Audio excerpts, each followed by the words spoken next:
¿Qué tal? ¿Cómo están, amigos y amigas de esta comunidad? Como siempre, un gusto, como siempre, un placer que nos acompañen precisamente aquí en este espacio. Lamentablemente no pudimos estar con ustedes en vivo, pero les dejamos este contenido como preámbulo de lo que vamos a platicar un poquito más adelante durante el día. Mire, queda claro que este tema de las redadas, del terror, de la crueldad, que que lanza, que origina el gobierno de Donald Trump en contra de la comunidad migrante, evidencia muchos de los intereses que están alrededor precisamente de este tema. El gobierno de Trump ha criminalizado este sector de la población sin ningún tipo de límite, los ha tachado de invasores, los ha tachado de criminales, los ha tachado de gente indeseable, le ha pedido a sus vecinos que los denuncien, que los espíen, es decir, nos recuerdan los más oscuros tiempos de esa Alemania de los años 30 del siglo pasado. Y es una evidencia real de esta crisis estructural que está viviendo el mundo, de esta lucha de clases en muchos sentidos, sí, de estos cuestionamientos al capitalismo, pero que emanan de una disputa elitista. El proteccionismo, el nacionalismo, la deportación de migrantes son características clásicas de ese fascismo que resurge nuevamente, aunque en realidad pues nunca se fue, nunca se fue. Varios analistas lo que han dicho una y otra vez es que ese fascismo siempre estuvo ahí y que nuevo, nueva etapa del mismo, este neofascismo, como se les dice, pues se levanta sobre los cimientos que ha dejado el anterior. No, eso es un punto determinante en todo ello. Pero además, uno se pregunta siempre por qué los migrantes. En realidad, en realidad se trata de un disfraz, dirían los expertos, las expertas, de un disfraz en contra del proletariado, ¿no? Porque el ataque es en contra del proletariado, el ataque es en contra precisamente de toda la clase trabajadora. Por eso se da esta persecución, por eso se dan leyes de parte de Trump para beneficiar a los ricos y acabar de hundir a los pobres, a la clase media y a todo aquel, le reitero, que no esté dentro de ese círculo de, de riqueza, una riqueza mala vida a través precisamente de la historia. De forma histórica, hay que recordar que lo que las élites siempre le han temido y mucho es precisamente a la fuerza de los trabajadores, a la fuerza de los colectivos.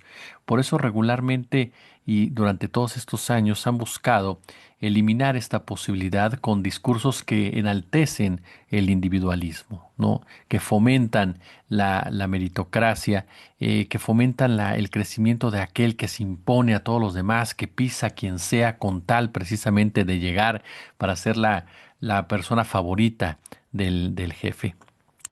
Los migrantes, por supuesto, no son ninguna novedad en la historia de la humanidad, pero son activos precisamente los intereses que se mueven en Estados Unidos, desde estos empresarios que los explotan hasta la saciedad, hasta los políticos que los utilizan a favor o en contra para ganarse votos. Pero hoy, insisto, estamos en una época mucho más radical, en una época mucho más agresiva, en una época que viene a evidenciar precisamente cómo el sistema se resquebraja por dentro y cómo requiere una unificación teniendo como rival a aquel que representa todo lo que le significa enojo, le significa repudio. Y en este marco se da un fenómeno muy particular, el de los deportes, ¿no? Deportes que son muy importantes entre la comunidad de Los Ángeles. Ya en otros días cuestionábamos el papel de la selección mexicana de fútbol, el del entrenador Javier Aguirre, quien había decepcionado a muchísimas personas. Dudo mucho que eso le quite el sueño al llamado Vasco. Es un hombre demasiado práctico, demasiado pragmático ya con la edad que tiene, y es un hombre que siempre en realidad ha estado al lado del poder, de la derecha, de aquellos gobiernos quienes, como el de Felipe Calderón Hinojosa, atentaban en contra de la población, y sin embargo él no tuvo ningún tipo de empacho en mostrar precisamente su cercanía. Javier Aguirre es el prototipo perfecto de aquel mexicano que logra triunfar, que de una u otra forma se incrusta en las esferas del poder, ¿no? Y siente que ya está por encima de los demás y ya no le debe nada a los de su clase, porque aunque se sorprenda Javier Aguirre, sigue siendo un obrero como todos nosotros. Y entonces al momento que se ubica ya en esa posición, me recuerda a ese personaje emblemático de Samuel Jackson, recuerden Django, en donde es el mayordomo favorito del dueño blanco de la hacienda y es el gran traidor del resto de la comunidad negra, el que los sanciona, los castiga, los bendice y demás. Y sí, está al lado del patrón, pero no deja de ser lo que es, en pocas palabras. Los jugadores de la selección mexicana de fútbol difícilmente iban a expresar algún tipo de apoyo a los migrantes, porque seamos claros, ni Javier Aguirre ni ellos tienen una voluntad propia, ellos dependen directamente de las órdenes que les da la Federación Mexicana de Fútbol y en este caso el dueño del fútbol, que es Emilio Azcárraga Gallám, que por quedar bien, por mantener una buena relación con Trump, lo cual ha quedado de manifiesto con esos spots con un discurso de odio de Kristi Noem que promocionó Televisa en territorio nacional, esa relación tan cercana de Univisión con Trump, que incluso lo llevó a a asistir a una entrevista totalmente pagada, pues tienen como telón de fondo el conflicto judicial que tiene Emilio Azcárraga Gallám y que por supuesto quiere salir bien librado allá en los Estados Unidos. Eso por un lado lo entendemos, no lo compartimos y lo cuestionamos. Entendemos que para la selección mexicana de fútbol, para estos profesionales, pues las personas son simples desechos, son personas que son un boleto y se acabó, no muestran o no sienten ningún tipo de empatía hacia una comunidad que en cambio sí los ve como héroes, sí los ve como sus representantes, sí los ve como parte de su país. Pero también está el otro lado, es decir, lo que ha pasado en los últimos días con los Dodgers de Los Ángeles. Los Ángeles, como los decíamos hace unos días cuando comenzó todo esto, es una mezcla, es una fusión de dos culturas. Es la cultura méxico-americana, ¿sabe? En donde las personas encuentran en su pasado el presente de sus raíces en nuestro país, sin dejar, por supuesto, estar agradecidos y ser parte de otra nación que los albergó a ellos, a sus padres o bien a sus abuelos. Por eso es tan común ver banderas, por eso es tan común ver el sombrero de charro con la bandera norteamericana, por eso es tan común ver ciertos rasgos de ese sincretismo entre dos culturas, entre dos naciones unidas precisamente por una raza que ha sido sumamente discriminada por los anglosajones, por supuesto por aquellos que se sienten los grandes dadores de todo, los que son parte del pueblo elegido. Y para esa comunidad, el equipo de béisbol de los Dodgers es muy importante por todo lo que refiere al mismo. Un equipo que se ha hecho grande gracias, sí, por supuesto, a peloteros, ¿no? Norteamericanos o estadounidenses, pero también a peloteros mexicanos. El caso concreto de Fernando Valenzuela, que fue el gran salvador de los Dodgers.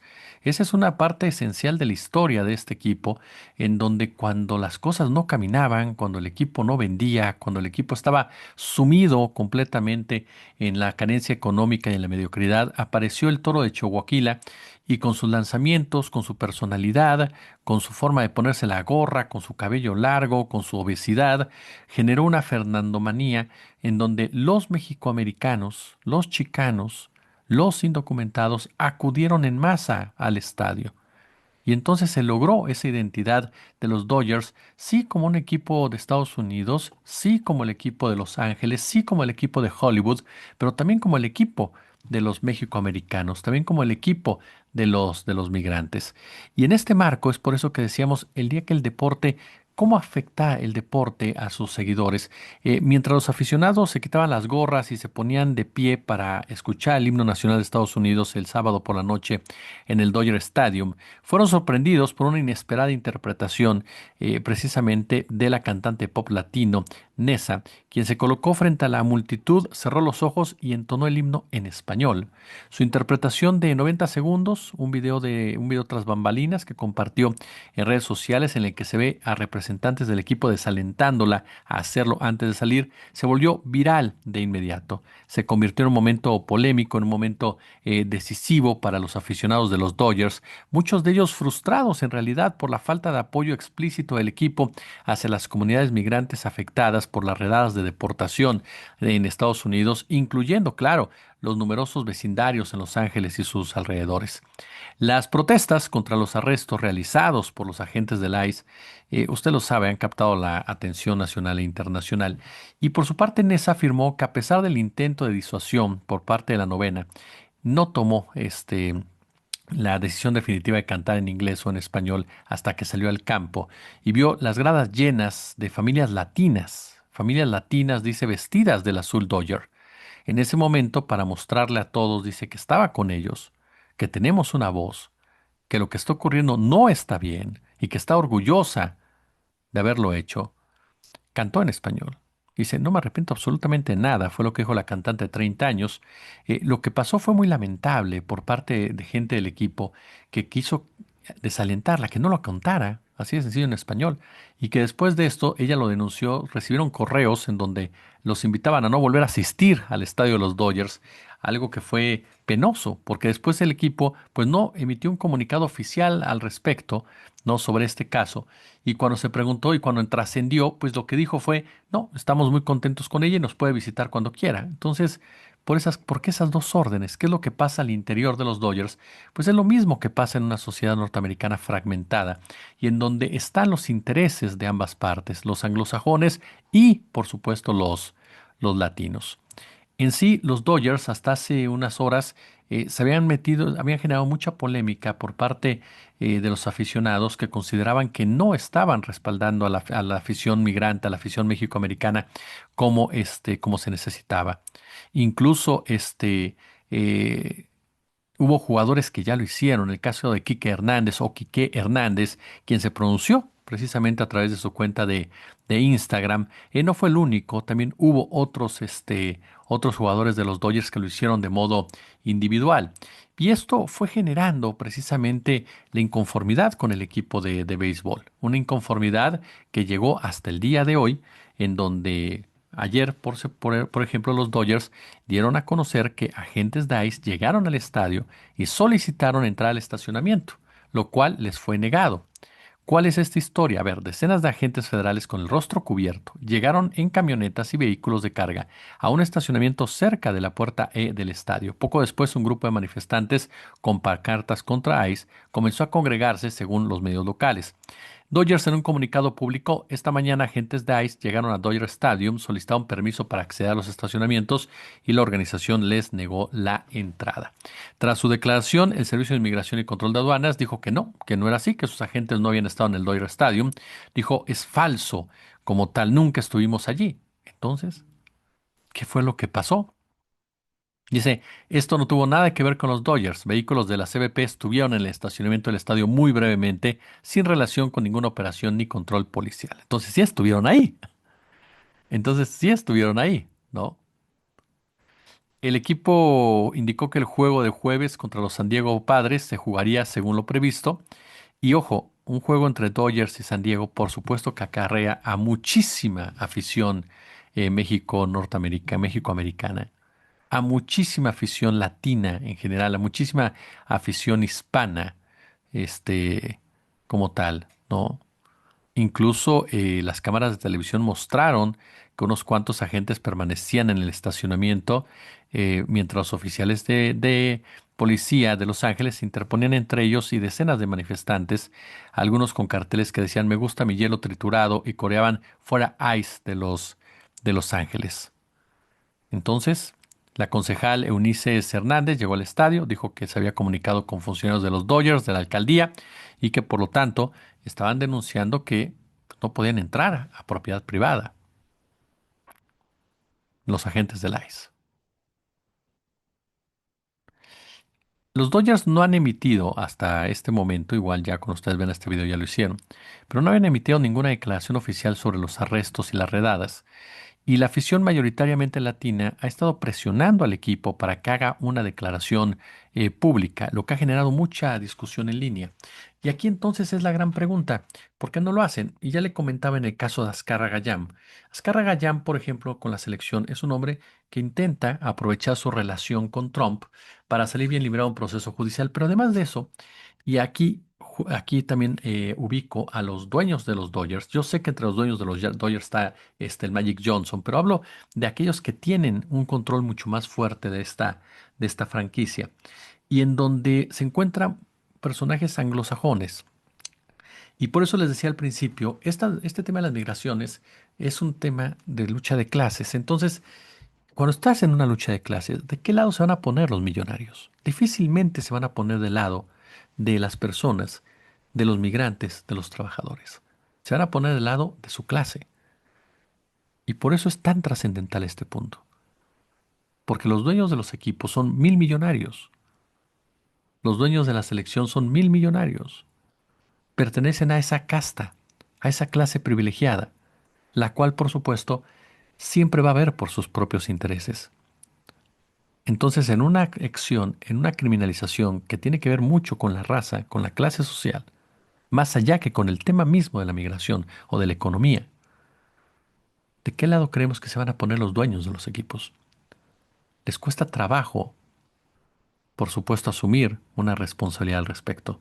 No tanto porque tengan temor de un presidente, que sin duda debe de haber algunos que sí, sino porque en el fondo ellos también están en contra de la migración, están en contra de lo que representa la migración y están en contra, ajá,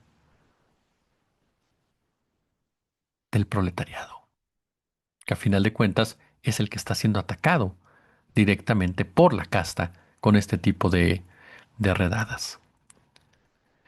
Veremos qué es lo que pasa un poco más adelante. Lo cierto es que tanto los Dodgers como la selección mexicana, al no pronunciarse, por lo menos hasta ahora en el caso de los Dodgers, insisto, tal vez ya lo hicieron cuando usted ve este video, pero lo único que estarían demostrando es que el aficionado, el latino, el México estadounidense, el que los ve como parte esencial de su identidad, tanto al Tri como a los Dodgers, porque te pones una cachucha de los Dodgers y una playera de la selección sin problema, es visto como un boleto, es visto como alguien desechable, es visto como alguien que simple y llanamente está ahí porque puede estar ahí. Pero si mañana no está, vendrá otro a suplantarlo. Postura de todo empresario hegemónico, de todo hombre o mujer de dinero, ¿no? Que ve una lógica mercenaria en cada decisión. Por eso les digo que esto evidencia también esa lucha de clases tan seria. Pulgares arriba, como siempre un gusto, como siempre un placer y nos vemos al ratito. Gracias.